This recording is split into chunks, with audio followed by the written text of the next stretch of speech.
Hello, folks. I have migrated to the bed because I realized that someone with chronic pain like me should not be sitting on the floor the entire time and talking about books.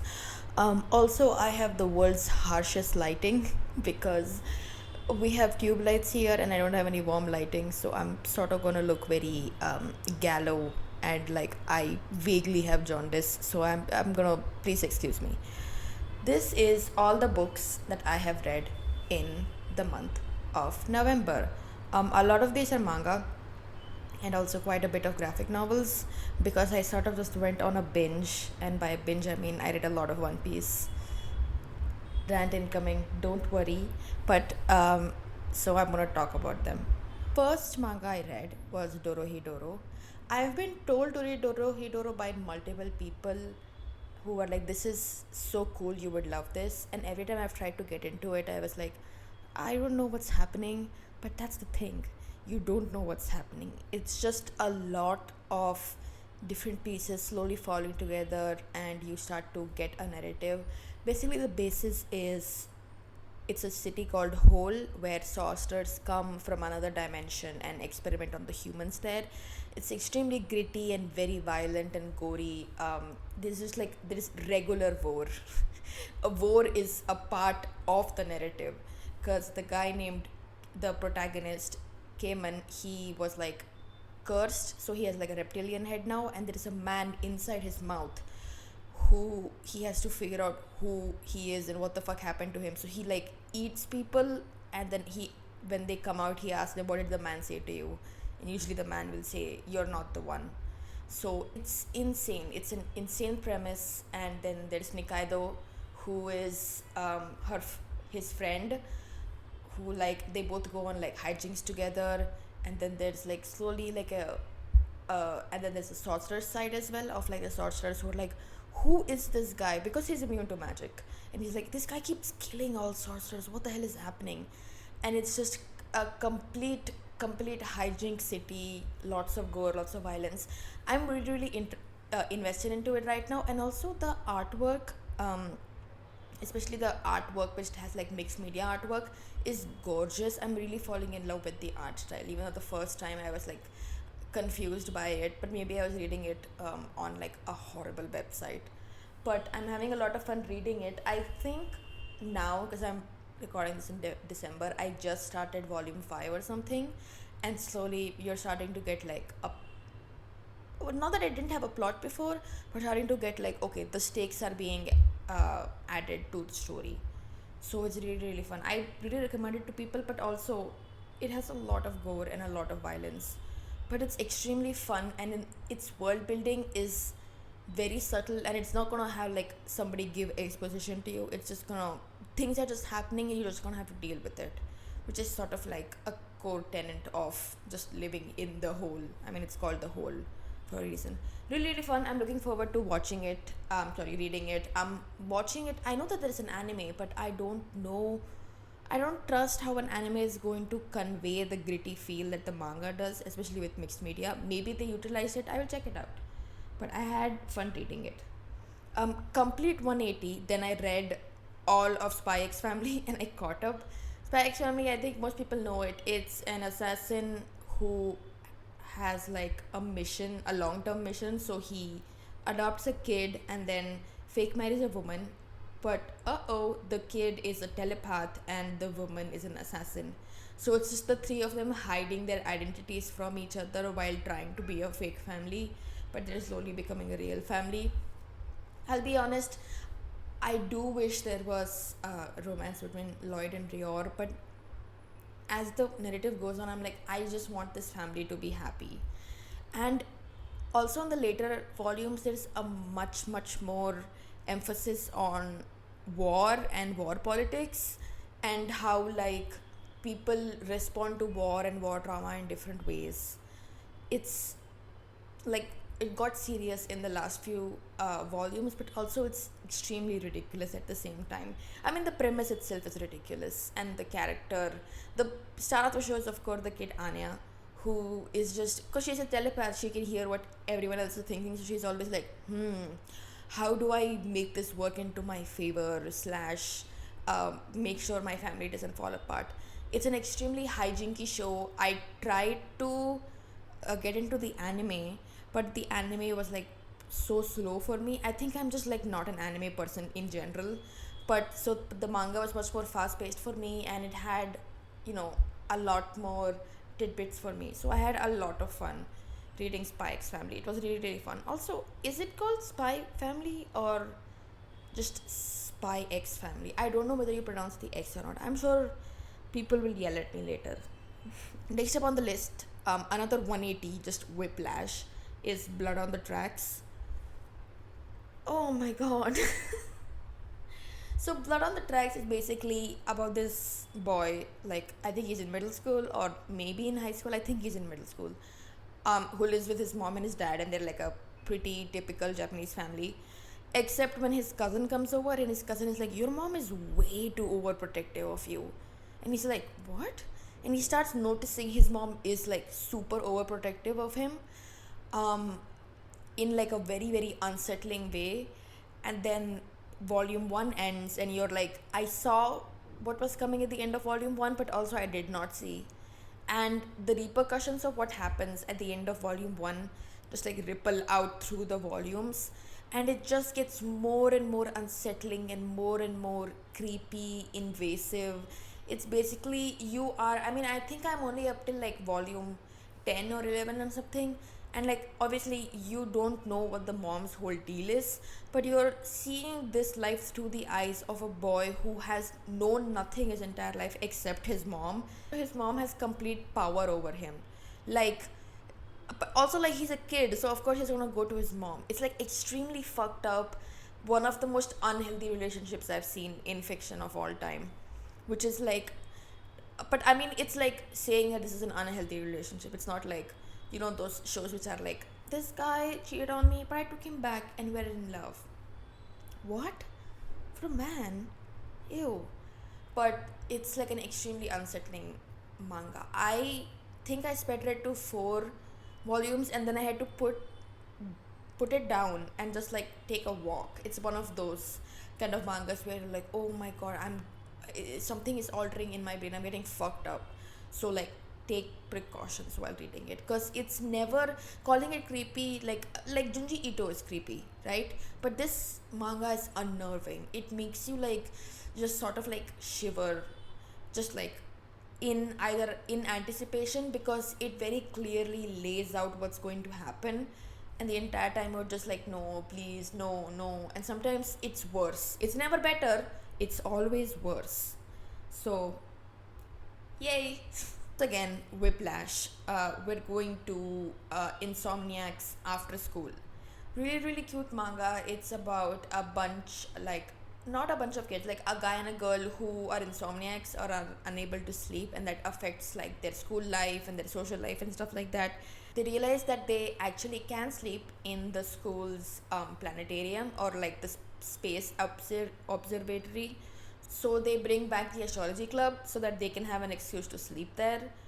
But also they slowly become more and more friends, and also they really sleep well when they are together, like the other person comforts them. It's really really cute. I love the art style because it's much more soft than what you would expect from other mangas. I love the way the casual fashion is drawn. I love the casual moments between people. I love when mangas don't utilize any dialogue but are able to show the actions of characters or what they're thinking only through the drawings or creative manga paneling. And this manga has a lot of it, and it's really really fun. It's a really cute read. I think people should read it. We're whiplashing again. Next up is Run Away With Me, Girl. I read this, I think, back for the first time back when I was in the 11th grade or something, and it screwed me up. And I was like, you know what, let's reread it again at the age of like 20 now to see what change it does to my brain. Surprise, it did the exact same thing.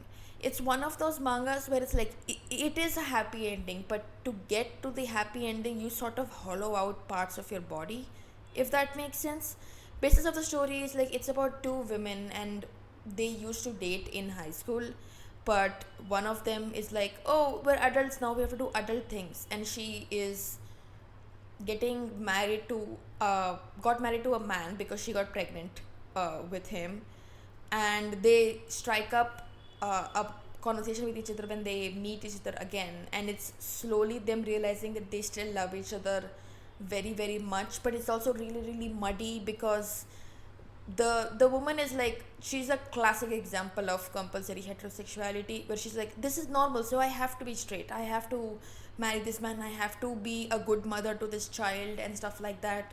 Later on, I think second volume has like stuff about abuse and stuff as well, which is written in a way where I'm like, some parts of it is good, some parts of it is like I could have done without it, but still it's an exceptionally beautiful manga as well. And clearly the author has done a lot of, you know, research, or maybe it came from their own perspectives of like just the sheer amount of like the, the drug that is compulsory heterosexuality, what it can do to you, where like you isolate yourself because you want so badly to be normal. And it's so so good. The ending of the manga I have problems with. It does have a moment in like, I think the third volume and stuff, where I was like, it's like imprinted in my brain. But really really good manga. It will make you emotional or make you cry, especially if you've had moments of trying so hard to be normal. It's also like really really gorgeous, so check it out. Finally, well, not finally, after this is One Piece, but the last manga which I want to talk about is Hirayasumi. It is, I think, I'll be honest, it might be one of my favorite slice of life mangas of all time. It's about a freelance, not a freelance worker, like just like a lazy guy. He's like called lazy or a freeter, whatever, by the narrative, and his name is Hiroto. The narrative is around this guy who inherits the house of a old woman who he was friends with, and they have like a relationship because he's like a lonely, just like a guy who does like small jobs, and she was like an old woman who had no one, and he inherits this house, and then his niece moves in because she has to go to art university in the city, and it's just there chronicling their life, and it has a very very special look into life. It's very very kind. You know, I love narratives that are kind to their characters, even if real life would not have been kind to these characters if they were real. But this narrative is exceptionally kind in like the need for there to be rest and the trials and tribulations of, you know, college era, and just trying to find your place in a world that will keep moving no matter what you do, so you might as well do whatever you want, which I think embodies the, you know, main part of the narrative really really well. Really really cute art as well. I love the color pages, the splash pages. It's really really cute. I think one of the most comforting and kind mangas out there. I highly recommend it. You all know what time it is. It's One Piece time. I'm going to be so annoying. I'll hopefully put timestamps so people who don't want to hear about One Piece get to skip ahead. I won't blame you. So I read the Water 7 / Enies Lobby arcs. This really is the best One Piece. I sobbed because this has one of my favorite characters, Usopp, which by the way, I will handle no disrespect to Usopp. Sure, maybe after time skip they like nerf his character, and I'm sure when I get to that part I will get mad at Oda, but he is a really good character and he's one of my favorite characters, and I'm not gonna hear anything bad about him. I love him. I love that boy. So I'm gonna talk about like, I'm gonna say Water 7 in Enies Lobby, but what I'm actually talking about is Usopp's arc and then Robin's arc. I know it's not like clear cut, but let's just go with it. Water 7 was, oh my god, I read Usopp and Luffy's fight with a friend because I was like, if I read this alone, I'm going to end up on the news. So you need to like keep me in check. And he was like, fine. So I read it next to him. It was just a lot of me just screaming into my arms and like hitting him. And he was like, can you just like not hit me? But like, I mean, if I'm getting excited, I'm going to like thrash something or someone. But I love how you can, despite me being like towards Long Ring Island, the whatever that whole arc was with like the Foxy Pirates, it does set up the whole thing of like Usopp feeling extremely inferior to everyone, and the fact that he can't do anything. Also, my boy has a myriad of mental illnesses going on at any given time. He's never free of it, and that's why he's one of my favorite characters, because I can relate. Like, you're like, yes, I'm on board of the best pirate ship out here. I am, however, extremely mentally ill, and you can't take that away from me. He's so right for that. He's so extremely right for that. Him just like, oh my god, I'm gonna cry just talking about it. I'm gonna cry just talking about him. His entire arc from being utterly beaten, and he fought with Luffy, which, by the way, why would you do that? Because he was like, I'm gonna try to be like a strong warrior of the sea, but he was doing it as in like trying to emulate the other people. He was not being himself. He was clutching onto his pride, which later on, when the Frankie family, they say the whole thing of like, we've come here to beg you to take us with you to go rescue Frankie. We're throwing away our pride to say this to you. And then when I read that part, I was like, I'm clocking that. I'm putting in a tab. I know foreshadowing when I see it. I know what's gonna happen. And it was so painful. I really liked how both Sanji and Zoro acted as like pillars to Luffy while he was going through this. Like, Zoro, of course, it was just like, this is what it is and this is what we'll do from move on. But Sanji, on the other hand, was like, don't say something you're gonna regret, because while he has fucked up, you still love him a lot. They love each other so much. They're friends. That's when I see people talk about One Piece and they're like, why do people like this series so much? Because it's about friendship. It's about love. It's about loving your friends so much you will go to hell and back for them. And that, I think, is one of the best things in the world. This arc was exceptional for Usopp, but also for Usopp's relationships with other people. Him slowly like dawning on that character of Sniper King. Yes, incoming, think about like, wait, Sniper King's not Usopp. Listen, the joke is funny in the first 2 times, but if you're using it to like not talk about Usopp's development, I'm gonna hit you with my shoe. But his like, when he was like, I'm not gonna help Robin, I left off. I was like, oh my god, let go of your pride, dude. They love you. They will forgive you. You just have to say sorry. You don't need to do all of this. But him still coming there and him telling Robin, trust Luffy, when he couldn't tell that to Luffy. So him saying that with a mask on because he can't face his crew otherwise, but Robin cannot face her crew without a mask on. Parallels. And also Frankie was, my friend pointed this out, that Frankie was introduced him wearing a mask, but then as it goes on, he like doesn't have his mask anymore. Yum yum yum yum yum yum yum. It basically is the three of their arcs. Frankie's backstory also is so sad. Like, oh my god, you died and then you made yourself a cyborg. Hello? Why are we glossing over that? How did he make... It's insane. But I feel like, oh my god. And first of all, I loved how everyone knows that Sniper King is Usopp except Chopper and Luffy, who are like fucking stupid, I think. But everyone knew it was Usopp and everyone was like, okay, fine, Usopp is fine. But before that, when Aqua Laguna was happening, and just Aqua Laguna was a shit show, by the way. A tsunami is coming and Luffy is stuck between buildings and Zoro is stuck in the chimney stack. Hello? The only way to keep the narrative going is that they had to nerf 2 of the most strongest people, because they would have caused chaos otherwise, which, fair enough. But it's so stupid, but also it's One Piece. So, whatever. I loved how, even though they were like, Usopp's not part of the crew anymore, they still were like calling for Usopp, or like making sure Usopp was fine. You know, Chopper was calling out for Usopp, like, but whispering it so nobody knows he's saying it. And on the sea train, when Sanji was like, I'm too cool, who are you? But as soon as he sees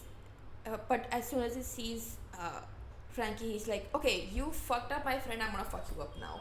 They are ride or die for each other. I love them. They are ride or die for each other at any given time, even when they are like not talking to each other. When it comes to Usopp's dynamics with the crew, I think my favorite is Usopp and Zoro. Here's why. Because Usopp is someone who is so emotional all the time. He will cry at the drop of a hat. Same, me. He is always anxious, he's always worried. But when he gets it together, he can be like, he generally is like very smart and has common sense. But he is so burdened down by what will people think of me, what will people think of me. And on the other hand, you have Zoro, who is this very practical, pragmatic person. He says what is on his mind, on especially when other people don't want to hear it. Like after the fight of Usopp and Luffy, he's also like very single-minded when it comes to his ideals, of his swordsman ideals of like honesty, loyalty, integrity, which is a great strength, but also can be a flaw, which I want to see explored. Oda, please. And like he's generally not super good with emotions. To be fair, Usopp isn't either, but like in the opposite direction. None of the crew are good at emotions actually, except maybe Luffy.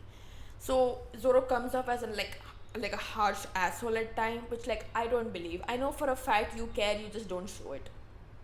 So both of these people who are like on opposite ends of the spectrum, when their interactions are so juicy to me and b really really really cool. Like when they're storming Enies lobby and everyone is like, wait, Usopp fell off, or like the Sniper King isn't here. Everyone's worrying, but Zoro was like, listen, he is strong enough in his own right. Nobody who has survived all through like Alabasta and Skypiea with us is just gonna die just like that. Despite him being, because he definitely was mad slash angry at Usopp. You can't tell me he was unaffected by Usopp leaving. But he still like trusted that Usopp is gonna make it and going to be fine. And he did, and he befriended the giants. I think Usopp has befriended how many giants now? 4, I think. It's like, but him, and then later on where he uses Usopp as his sword when they're fighting Kaku and the other guy. Those fights were so goddamn ridiculous. I was like, what is happening? I mean, I get that you're One Piece, but this is like, I was pissing myself. Kaku's fucking giraffe form, I was like, this is ridiculous. And the entire time I was thinking, if God willing, One Piece live action reaches Water 7, how in God's name are they going to do that? How in God's name are they going to like they're just going to bring in a giraffe? What are they going to do? Those fights were fucking stupid.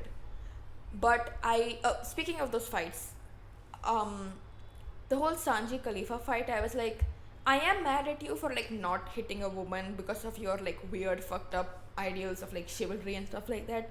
That being said, Khalifa's kind of hot, so I was like, you know what, I'm gonna let you have this one. And it was really cute when he like said that I can't hit a woman, and Nami was like, okay, but don't die. You don't hit a woman, that's fine, but you don't have to like get yourself killed by her. And also I find your chivalry cute, which I was like, I mean, I don't, but you do you, Nami. They are friends.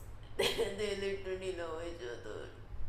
Later on, when Zoro puts down the boundaries for like Usopp has to apologize when he comes back to the crew, and when Usopp does apologize, actually no, before that, when Usopp is saying like his bullshit and just doing his lies, and of like, I'm just gonna blunder my way through this, both Luffy and Zoro were like, I'm not hearing him. But like they could have just been like, that's not the first thing out of his mouth, okay, we're leaving him. They were like, we're not gonna let you fuck up your chance, please just say you're sorry. So they were like, oh, we can't hear anything, which is like so cute of them, especially of Zoro. But when he does apologize, everyone is like so shell shocked, but Zoro is the only one smiling because he knew Usopp would be able to do it. It's so, oh, I love that relationship so much. I feel like I need more Zoro Usopp moments because I find that duo just so fun, and I like how they bounce off each other in like what they matter. Also, this arc really was Usopp Luffy divorce arc, but it was so fun. I think it's one of my favorite arcs. That being said, Water 7 Enies Lobby was also the arc I realized I can't fuck with the One Piece fandom. You guys are insane. You guys are like, I feel like maybe this was fine years ago, but maybe with these upcoming times, you guys are losing the plot and also your media literacy. Shonen fans, when they have to reckon with the fact that people are human and make mistakes.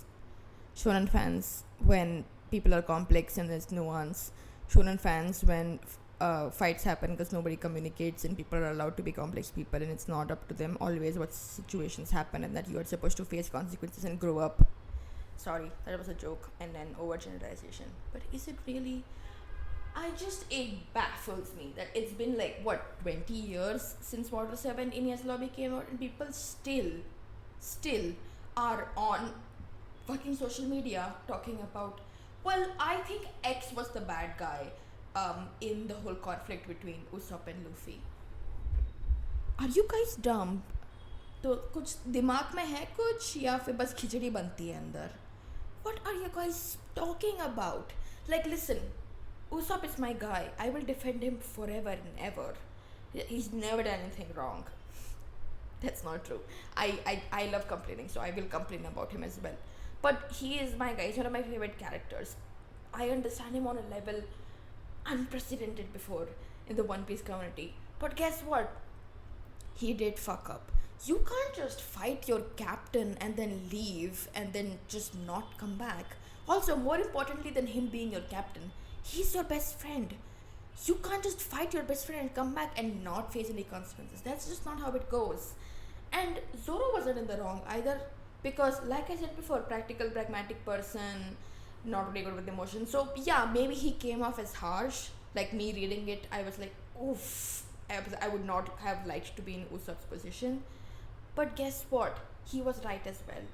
Because you can't just blow up on people and then A, not apologize, and B, not face consequences.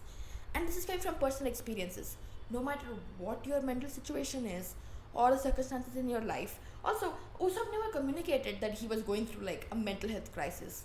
Although I don't think he knew it was a mental health crisis because I don't think pirates have therapy. But like he didn't communicate that. It came out of nowhere for everyone else. It was just a complete lack of communication from every side. And this is coming from personal experience. No matter what your reason or what mental break you had, if you lash out against people you love, the least you have to do is apologize. And sometimes apologies won't be enough and you will have to need time. And worst case scenario, that relationship cannot be repaired and you're going to still have to live with that and live on in your life. But the least you have to do is apologize. And sure, Zoro was speaking about it from like the perspective of like, we are a crew and you need to respect your captain and the captain should deserve the respect. But in my brain, he was also pissed off as like, okay, he's not going to come back without apologizing to us. Like, I'm not going to forgive him. He says that I'm not going to forgive him if he doesn't apologize to us. And he's right. He's so right for that. He just like is so bad at showing emotions. So like, you cannot tell me he was not upset. He so clearly was upset that Usopp left as well. But he was just like, I'm just going to close everything in my heart and I'm going to put a sword in my mouth and two in my hands and I'm just going to fight. Because that's the only way he knows how to deal with emotions. And Luffy wasn't wrong either. Was he callous when he just said, yeah, I'm gonna scrap Mary? He definitely came off as callous to Usopp. But we know what Usopp is going through. He doesn't. And Luffy was being a good captain. You have to know how to deal with obstacles. And this was like a conflict that was necessary for the crew. Because otherwise, nobody would have grown from this conflict. It's simple nuance and it's just the most simplest depiction of human nature and screwing up and facing consequences for your actions. Although I know there are some people out there who are like, Usopp got scot-free. What did you want? For them to put him in fucking jail? Did you forget the fact that they all love him very much and then he still helped them even though he was not part of the crew? Fuck out of here. But it's such a basic example of how humans work and how no communication leads to conflict, and if you grow from this conflict you become better people, and people still are there like, I don't like this character for the way they acted. I'm sorry, the way they acted, like how human beings act. Do you have friends, or do you just like isolate everyone else from your life because you don't want to deal with how human beings interact with each other? Which one is it? I'm being so mean, and I'm sure people are like, who are these people you're talking to? Or like the people you're seeing witnessing this. One word: Reddit. Never go there. Also, like, stuff I've seen online in other places as well, but I'm like, you guys cannot be this stupid. Media literacy cannot be this dead. You guys are. I'm gonna lose it. On the bright side, I looked up like the anime clip of Usopp apologizing on YouTube, and all the comments were like, "Good on him for apologizing. It takes a lot to throw away your pride and apologize. What a brave man." But all of them were from like 4 years ago, 5 years ago. So I'm like, okay, so what happened 4 years ago that made people so Oh my god, that's when COVID happened. Holy shit. Anyways, I'm still gonna get mad at these people because, like, come on. Come on. Moving on to Robin's arc. Robin, I love you. The entire time Robin was like throwing herself away in the sea train, all of her thoughts and all of her stuff, I was like, my passive suicidal girly, we are gonna get you out. We're gonna save you. We're gonna save you from this. Her backstory is fucking insane, by the way. Her entire country was erased from the map. Every single person on there died. She's like the last survivor of O'Hara. Every single person died. Also, that place made me so emotional. Also, another example of epistemological violence, just like erasing knowledge because that knowledge can be used as a weapon or as alternative methods of history which you don't want anyone else to know. What government? What do you mean there's 100 years of void in history that you don't let people know about? What the fuck happened in those 100 years? And if people investigate about that, you kill them? Huh? The world government it's cartoonishly evil, I would say. But considering the shit governments in our world pull, this is just like straight up out of like a history report. It is so fucking evil. This is not like, this is just straight up tyranny. My favorite dialogue from when Saul is rescuing Robin when she was a kid, or when he says that I want you to something along the lines of like, I want you to remember this O'Hara fought against the world, as like O'Hara is going up in flames. It even now I think I have goosebumps. Just that line of like, O'Hara fought against the world in like trying to preserve the history of the ponygraphs, whatever it's called, and they wiped out the entire fucking island or whatever from the map. That's evil. That is evil on a level unprecedented before. Insane. Also, Robin can do whatever she wants for the rest of her life. If all she does is sit on the deck of Thousand Sunny, which by the way is a gorgeous ship. I want to see the interior of it. But if all she does is sit on Thousand Sunny and drink coffee and just like just like laugh at people and like read her books, she deserves it. She doesn't have to lift a finger. After all that shit, after all those years of running, before people betray her, and so she betrays people first, you can do whatever you want. Also, oh my god, the Usopp and Robin parallels don't stop. The instinct to push away people before they have the chance to push away Robin her entire life versus Usopp and the crew, because he was like, at some level you're gonna throw me away because I'm not gonna be, strong enough. But guess what? The Straw Hats crew love Usopp and Robin just because of the way they are and not because of what they can do. And I'm gonna lose it. It's about friendship, bitch. I fucking love One Piece. I love One Piece so much. The Mary scene made me sob.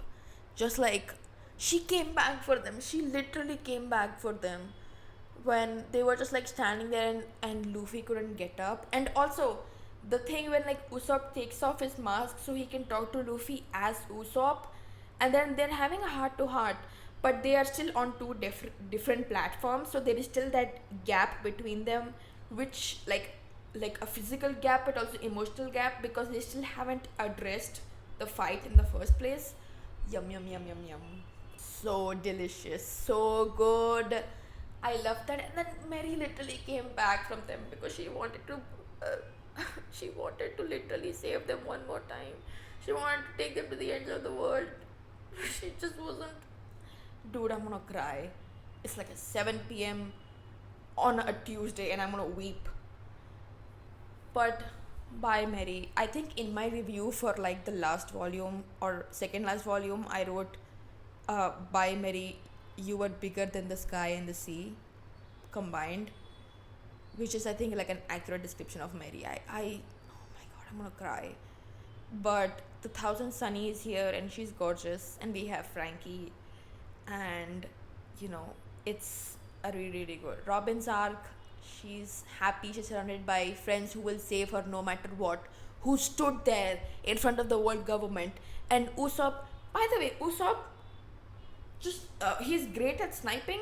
I mean, like obviously he's the sniper for a reason, but like he's shooting individual soldiers and spam dam from like miles away with just his like slingshot modified thing.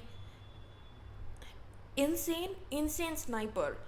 And him shooting down the world government flag literally chills. Guys, you don't understand.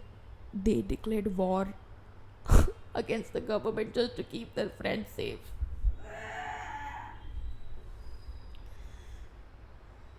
I love One Piece. Next up, critiques, because I love complaining. Surprisingly, not a critique, but Sanji didn't piss me off that much in this arc. Usually he does something to piss me off, like some womanizing bullshit.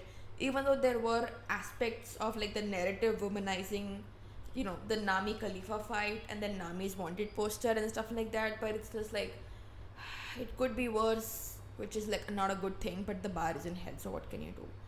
But Sanji really was really cool in this arc, until he got his ass beaten by Khalifa. But him on the sea train fighting with knives, slay. I'm a little bit attracted to you. I have a feeling Thriller Bark is immediately going to tank Sanji stocks based on from what I know. But still.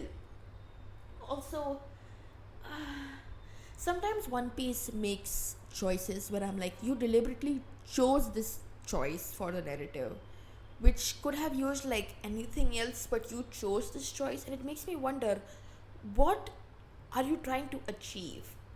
And by that I mean the whole cock and ball torture thing with Frankie. It's like there had to have been other ways to get him on board. Yeah, sure, his pants getting stolen. You know what? Fine, I guess you have one pair of pants and it's like silly, goofy enough humor. But the whole like groping thing is just like. In general, I don't like humor like that, where it's like, oh, this is uncomfortable slash pervy slash assaulty. I just like don't like it. Made me feel icky reading it. I was just like, okay, so why did you add this scene? Usually it's with like offhand moments with Sanji where you're like, god damn it, why? But like this whole thing with like Frankie was like, why did you do this? And not pissed me off. I do wish there had been a scene of like Usopp telling the crew why he left, because I feel like they still haven't talked about that. Like, what were his reasons behind moving? Brother, these people don't know how bad your mental health is. We know, they don't. You need to tell them. And I wish there was a scene with Usopp and Robin of them talking about how like similar they are in the sense of like mental illness, but also like how they've had, because Usopp had to grow up and fend for himself as well. Like he was like the just all alone, even though the people in the village helped him, but still, of like the how they are parallel to each other. I wish they had a conversation about that. And also I wish there was a conversation between Zoro and Usopp of like Usopp saying that, hey, these are the reasons why I left the crew, because you know whatever, I had my reasons, and Zoro saying back, okay, but this is the reasons why, since you didn't tell them to us, we felt betrayed slash hurt slash angry, sad, stuff like that. And like I think after Water 7, despite it being wrapped up, there definitely is like a strain on like a interrelationship between Usopp and people, especially between Usopp and Zoro. So I would have liked that moment of them like talking together and like trying to communicate or like figuring stuff out. It would have been like a good push into both of them slowly building this bond back up together again. And it would be a start, because it doesn't happen in one day. But I feel like it would have added so much more emotional depth to both Zoro and to Usopp. IDK. I wish. Did I just say the word IDK in actual life? Ew, don't ever do that. I don't know. I wish like it had happened. So like it. I don't know. In my brain, it has happened. In the One Piece that exists in my mind, where everything is perfect and I understand everyone better than everyone else. Anyways, that's all it for One Piece. If you have something snarky to say about my favorite character or just anything snarky in general, keep it to yourself. Hey, good for you for what you think. I don't want to hear it. Take your hands off the keyboard, put them in the air. I do not care. Have fun though. I'm gonna live with my peace. Moving on. Hi guys, location change. When I was filming this, originally 3 weeks ago, I filmed the latter part of this video like extremely tired and stressed because my pain was getting worse, and I was like, I don't want to put that in the video. It doesn't seem like it would do justice to just me talking about stuff I like and to the books I've read, to talk about them while extremely tired and just trudging through them. So this is 3 weeks later. I'm at my parents' house. So this is my sister's bedroom, as you can see by the Superman, Brooklyn Nine-Nine inspirational quotes on the wall. I would not be caught dead having an inspirational quote on my wall. But I'm filming over here. The lighting is worse than my usual lighting arrangement, which is saying something, but we're just gonna fuck it, we ball. So I'm gonna take it from the top, and from the top I mean starting with the poetries. The poetry books which I read. First one which I read was Your Emergency Contact Has Experienced an Emergency by Chen. I have loved Chen from my brief time when I was on social media, and I've never been on Twitter because I truly believe that is like a testing ground for hell on earth. So I do not want to even try to even dip my toes over there. I'm gonna watch the hellfire from like secondhand accounts from my friends, and I'm not gonna go there. It's just not for me. I'm not gonna subject myself to that. But from what I've seen, his tweets on like Twitter or just like his think pieces and stuff like that have been so incredibly gorgeous, and whatever I've seen of him, basically even on secondhand, has been so gorgeous. So I was really excited to read like a proper poetry book by him. I think he is potentially one of the most striking poets of our generation right now. Describing Chenchen's poetry is strange because it feels very concise but also extremely emotional at the same time. But it's really difficult to do because when you think you would have like, more purple prose filled poetry, which is like a lot of flowery language and stuff, but he does it in some places, but usually he uses concise language. But his poetry is extremely striking. And I mean, obviously there's a lot of relatability factors with me, being queer and having issues with people. I'm sure there's people out there who are like, this poetry is not for me and stuff like that, but for me it was extremely striking, and I feel like one of the what I would consider voices of poetry in this generation. So I really recommend people to read it, because like when I think of like what are poetry recommendations which you think of like contemporary poets right now, I would say Chen is one of them. Second one which I read was The Hurting Kind by Ada Limon. Gorgeous poetry. She writes like quite a bit about like nature and like environmental aspects in her poetry, but her poetry is gentle, is the way I would describe it. Gentle but also very grounded.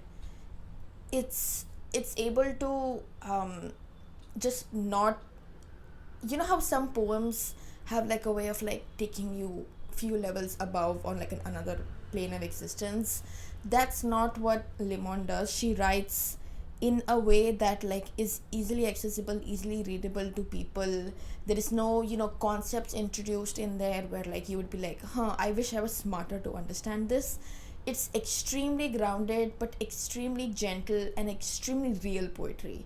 It's grounded but it doesn't it takes its matter seriously, and it gives it a respect it needs. Her poetry is wonderful. Another one of the poets which I recommend to everyone if they want to get into poetry, read Ada Limon. She has other collections as well. I think I read her Carrying collection as well, but that will come under the December reads. Really good poetry collection. Next up was Devotions by Mary Oliver. Obviously, Mary Oliver is like a pretty famous in the poetry sphere, especially when it comes to like nature poetry. She also has a similar writing hand as Ada Limon of like gentle poetry, but her poetry is much more rooted in the birds, and her poetry is much more rooted in like the environmental sphere, and it's a lot of nature poetry and a lot of like using nature images and nature metaphors and just like worldly metaphors as a way to like communicate humanly emotions, abstract emotions. That's the best way I would describe it. I will say at the end of this collection, which is like supposed to be her best poems out of all of her works, because it's selected poems of her. At the end of the collection, I got sort of bored because I was like, there's only so much nature-based poetry I can take. After a while, it got quite a bit repetitive because it was going from descending order. So it was going from her latest works to her earliest works, and after a while, you could start to see that like, this is places where she hasn't fully ironed out what her striking way of writing in poetry. So that was clearly visible. So I got pretty bored by the end of the collection, but all in all, solid collection. Again, extremely accessible poetry. Anyone who wants to get into poetry, like, it's like, I think I'm too stupid for this, I highly recommend Mary Oliver and Ada Limon as well, and also Chen. But if you want a much more contemporary look, I think last one amongst this is Contemporary American Poetry by John Murillo. His work is very evocative and has quite a lot of imagery. Other people have pointed this out as well, but a lot of his imagery is extremely striking and it like stays in your brain. There's a specific poem which I'm completely forgetting the name of or just anything about, but the image of like a sparrow stuck in the window of a car and just like trying to escape but can't is like one of the images in his poems which strikes, or at least has stayed with me. A lot of his poetries, or most of his poetries, have to do with like the violence in Black and Latin communities, specifically institutional violence. His poems also have a lot to do with stuff like, justice and what is the meaning of justice in a world which is built upon violence and retributive justice of some kind and stuff like that. It's really hard-hitting poetry, and it's really, like I said, evocative in the sense of like imagery and stuff like that. So really great collection. I would recommend this to people. Now we're moving on to the books. I really felt like a kid, so I read Malgudi stories by R.K. Narayan, because growing up you would read like Malgudi Days, or you would read Swami and His Friends.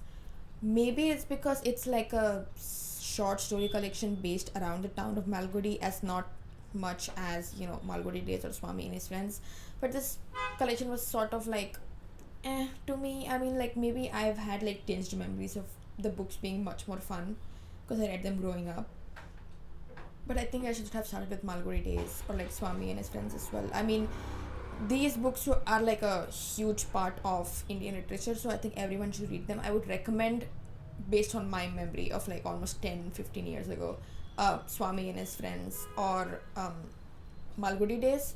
But this was a pretty good collection as well. There was one story where I was like, is this horror or is this comedy? Which is always fun when a story does that, where it's like, I genuinely don't know if this is supposed to be a horror story or like a comedy story. So, I mean, that is the only story that sticks out to me. Everything else is just melded in my brain.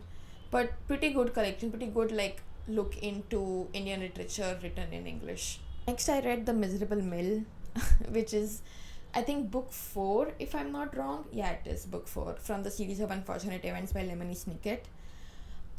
I've seen like, well, I saw just like snippets of the book series on social media, and by social media I mean Tumblr.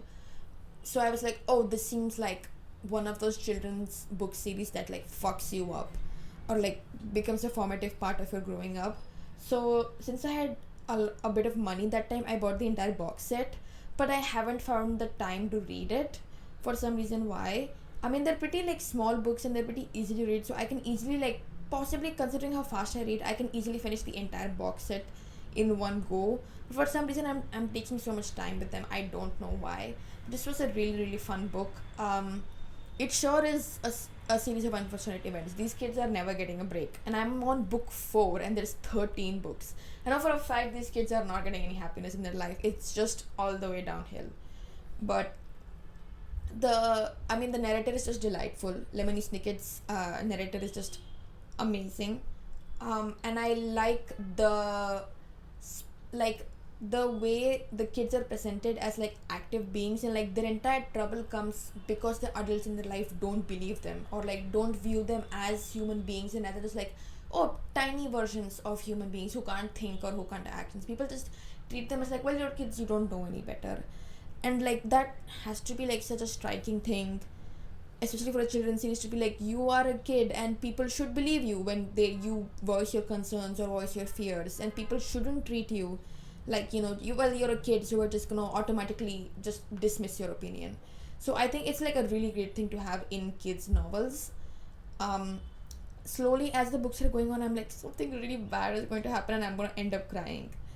And after I read this series, I will have to read the Beatrice letters, which has, I fear, one of the most quotes of all times, which I will talk about at length when I get to there.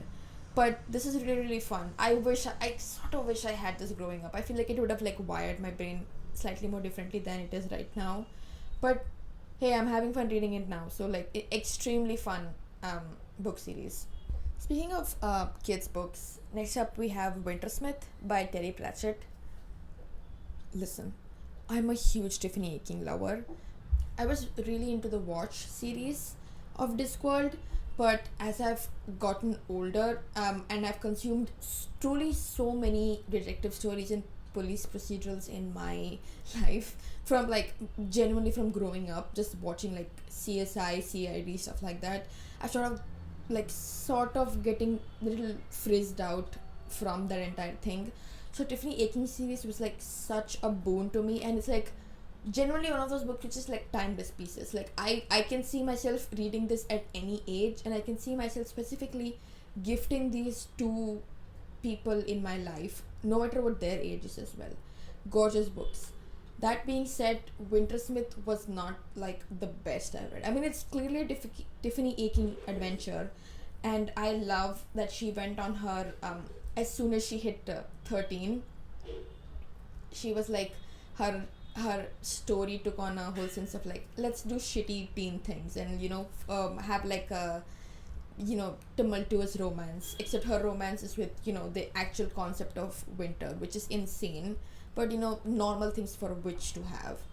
So I support Tiffany in whatever she does, but I feel like the story started off extremely strong. Like the prologue was like, oh my god, but then it sort of fizzles out in the middle, and then of course the Terry Pratchett method of like last 100 pages making you want to cry. But the middle was the most disappointing part of me. The starting and the end was really really good. The middle was kind of middling, but we did get Mistress Weatherwax and Nanny Ogg in here. Nanny Ogg adds like spice to any book she is in, and Mistress Weatherwax is just a delight to have in any book.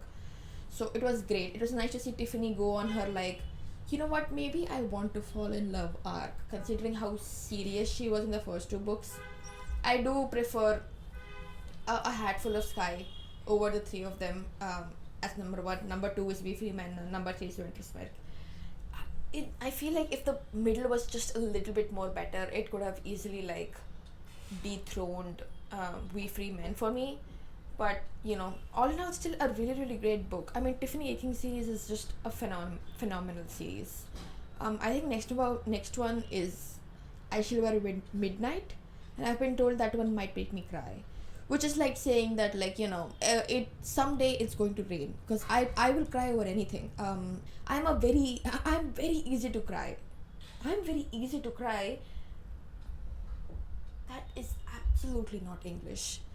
I'm I cry very easy. There we go. That's what it is. We got there. Hey, we got there. Claps for me.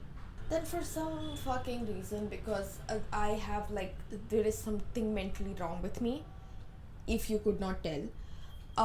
But I'm really, really into like people recreating food from books, or I love food descriptions in books, and I love like how food is treated or how it is represented in books. One of my favorite things in media is food being used as a way to display emotions and stuff like that, or specifically food, cooking and eating as a way to process through grief. Those are my favorite stories. So when I found like this book which is like Voracious, a hungry reader cooks her way through great books by Cara Nicoletti. I think she had a blog where she like read literature and then made a dish from where it was mentioned in the book. It's like such a fun idea. Pretty good book. I mean, recipes were nice, and I really, really wish her, recounting of her time reading the book and also cooking it was a bit more longer. But all in all, pretty nice book. If you have people in your life who are like, who want to recreate, who are, if you have people in your life who have like the exact same brain worms as me, they will love this book. Then real quick, I read Beyond the Gender Binary by Alok Vaid-Menon. This was part of my gender course, where we had to read like as a really quick read on brushing up on like the difference between gender and sexuality. This is, I feel like, because it's so small and so concise, but also like easily covers to its best ability the surface level of the huge subject of gender and sexuality and gender expression and stuff like that. This is like a book which I would be like, yeah, if you want to like get a really quick refresher, or even like just delving into gender studies, or even understanding what like people on the internet are talking about these days. This is like a really, really nice book, and I love Menon's verse and like how they write about with a very sensitivity towards their own experiences, and also experiences which people might be going through while reading this book. And it's a very informative book, but it's a very like understanding book as well. You know what I mean? Like when a book is trying to convey something to you in a way where it's like, I know what questions you might have, so let's break them down one by one. It's a very, very nice book. Then I think this is the last book, unless I am wrong. But then I read Deewana, Khoimala and the Holy Banyan Tree by Mahasweta Devi. We had Mahasweta Devi as part of our... The problem is, after a point, a lot of your writers in different courses start to meld together, so you don't know whether a particular writer was in one course or was she in multiple courses. But I think Mahasweta Devi was for my post-colonial course. Yes, she was. We read her short story Draupadi as part of our post-colonial course. So I want to go out and find more of her books. So my library had this book, and I read it. I'm gonna be fully honest. The narrative was, I mean, maybe it's because I've read a lot of Indian literature because of like classes and stuff, and mostly a lot of Premchand. The narrative was like, I knew what was going to happen at some point, so I wasn't that interested in the narrative. But Mahasweta Devi is phenomenal at like painting a picture. She's able to like foreground the conflict or whatever is happening in the story, but she also makes like the background be just as rich as the foreground. Like she will write passages upon like small squabbles going on amongst the people, or like small details of like what is the relationship between the fisherman and the builder, or like what is going on in the town square, why do these children don't like them, what is the history behind this small temple, and stuff like that. It's like small details that add to a bigger tapestry of this narrative. So while the narrative felt like me to like, I mean, it was enjoyable, but the background or like the world felt much more alive to me than the narrative.